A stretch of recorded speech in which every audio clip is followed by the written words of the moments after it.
The river valley civilisation में आज हम पढ़ेंगे इजिप्टियन सिविलाइजेशन।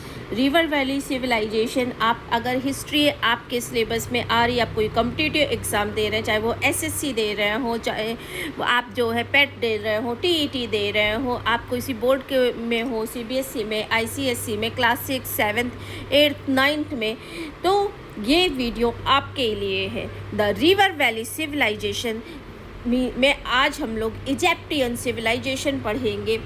ये जो है, ये डायग्राम आप देख रहे होंगे, ये क्या है? एक जो है इजिप्ट का स्पेशल मोनूमेंट है, और इसको आप कह सकते हैं कि ये जो है इस स्फिक्स ऑफ स्फिरिक्स है। ठीक है, तो चलिए स्टार्ट करते हैं video.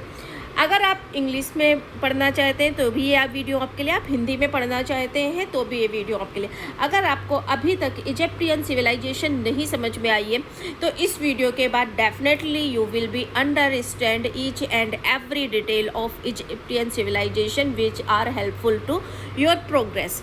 Let's start. The Egyptian civilization is one of the earliest known civilization of the world। तो Egyptian civilization जो बच्चों है वो कैसी civilization है? उन civilization में से earliest civilization है जो अभी तक हमारे पास known है। It is one of the 4 cradlers of civilization। इसके पहले के वीडियो मैंने आपके लिए अपलोड नहीं किए, बट अगर आप बोलेंगे, आप इस वीडियो को अच्छा रिस्पॉन्स देंगे तो मैं आपके लिए वो भी वीडियो अपलोड कर दूँगी। तो ये जो है बेटा, ये 4 सिविलाइजेशन जो क्रेडलर्स है, जहाँ से सिविलाइजेशन स्टार्ट हुई है, उनमें से एक है। It is estimated that it flourished during the time period of 3100 BCE and 1000 BCE। तो ये लगभग जो है ये फ्लरिश्ड हुई थी उस टाइम पीरियड में जब जो है 3100 BC, या फिर आप बोल सकते हैं 3100 से लेके 1000 BC के बीच में। Like all the others cradles of civilization, the Egyptian civilization too had its own distinct feature. जो ऐसे कि और आपने क्रेडलर सिविलाइजेशन पढ़ी होंगी तो उनके कुछ डिस्टिंक्ट डिफरेंट फीचर्स थे, उसी तरह से इसके भी कुछ डिस्टिंक्ट डिफरेंट फीचर्स हैं। Period to the rise of its first civilization, ancient Egypt was divided into 2 separate kingdoms. तो हमारी जो सिविलाइजेशन है, इजिप्टियन सिविलाइजेशन है, ये 2 सेपरेट किंगडम्स में डिवाइड हो रही है, that is upper Egypt and lower Egypt. अब अपर इजिप्ट और लोअर इजिप्ट क्या है ये आगे हम देखते हैं। In those time the Nile valley region formed upper Egypt while the Nile delta region formed the lower Egypt. तो जो नाइल वैली का रीजन था उसने क्या बनाया हमारा अपर इजिप्ट, और जो नाइल डेल्टा का रीजन था उसने क्या बनाया हमारा lower Egypt. Several small city states were ruled by different rulers. Several बहुत सारी स्मॉल सिटीज़ और स्टेट्स जिन पे जो है बहुत सारे रूलर्स मीन्स राजा जो हैं वो राज्य करते थे।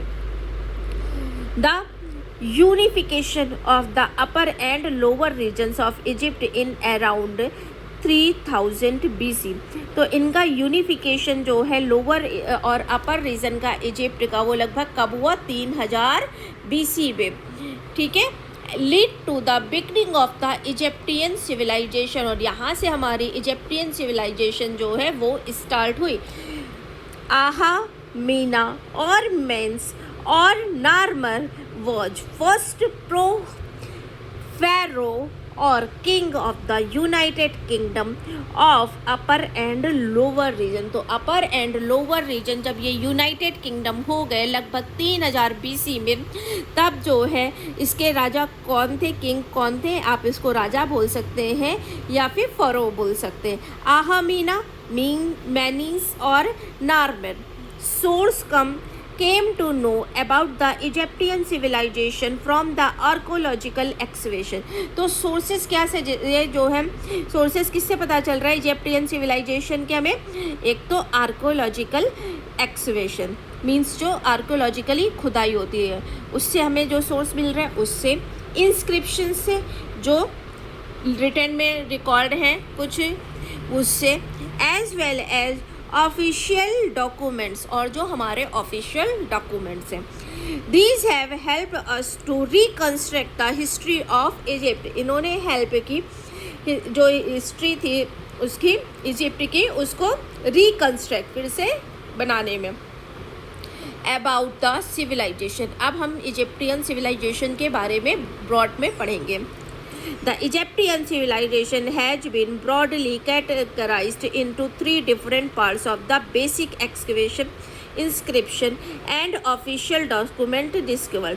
तो इजिप्टियन सिविलाइजेशन बेसिकली कैटेगराइज्ड होती है तीन डिफरेंट पार्ट्स में। अब किसके बेस पे ये तीन डिफरेंट पार्ट्स में जो है कैरेक्टराइज्ड होती है?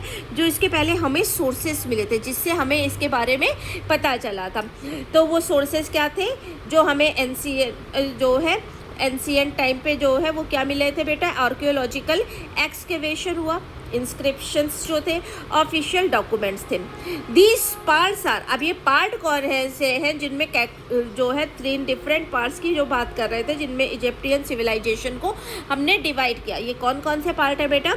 Old kingdom, the early bronze age and middle और मिडिल ब्रोंज एज। ठीक, early kingdom, first one is early kingdom और अर्ली ब्रोंज एज। आप इसको जो है जो ओल्ड एज है उसको क्या बोल सकते हैं? The early bronze age. इसके बाद हमारा आया ओल्ड एज के बाद मिडिल एज, और मिडिल किंगडम जो है उसको हमने क्या बोला? Middle bronze age, middle bronze age and new kingdom और द लेट ब्रोंज एज। तो टोटल तीन पार्ट्स में डिवाइड किया गया बेटा इस किंगडम को, इजिप्टियन किंग सिविलाइजेशन को। Old kingdom, middle kingdom age और जो है हमारा new kingdom. Old kingdom, middle kingdom and new kingdom, और ये रिस्पेक्टिवली किस नाम से जाने जाते हैं? Early bronze as means old kingdom, middle bronze as means middle kingdom and let bronze as means new kingdom. ये समझ में आ गया? The old kingdom flourished between 3000 BC and 2000 BC। जो ओल्ड किंगडम था वो किस टाइम की ये बात है बेटा? 3000 BCE से लेकर 2000 BCE तक। और जो मिडिल किंगडम की बात करें तो ये कब का है बेटा? 2000 BCE से लेके 1700 BCE। Middle kingdom between 2000 BCE and 17000 BCE। समझ में आ गया इतना आपको? And the new kingdom between, अब न्यू किंगडम जो लास्ट किंगडम था, और you can say that late bronze age. तो the new kingdom between 1600 BCE से लेके 1100 BCE। द न्यू किंगडम किसके बीच में लाई कर रहा था बेटा? किसके बिटवीन में था? 1600 BCE से लेके 1100 BCE तक। ठीक, Egyptian was invaded and ruled for centuries from 1700 BC से to 1600 BCE by the, अब ये जो बेटा किसके ये नाम दिया हुआ है ये अपने आप में बहुत ही इम्पॉर्टेंट है। हाइकोसस ट्राइब्स, हाइकोसस ट्राइब जो है उसने इजिप्टियन को इन्वेडेड एंड रूल्ड। इन्वेडेड बेटा वो आक्रमणकारी होते हैं जो आक्रमण करते हैं किसी भी उस पे। तो इन पे किसने जो है कब लगभग जो है 1700 BC से लेके 1600 BC तक जो है इन पे किसने जो है वो आक्रमण किया? हाइकोसस और ट्राइब्स, जो ट्राइब्स थी उन्होंने। ठीक है।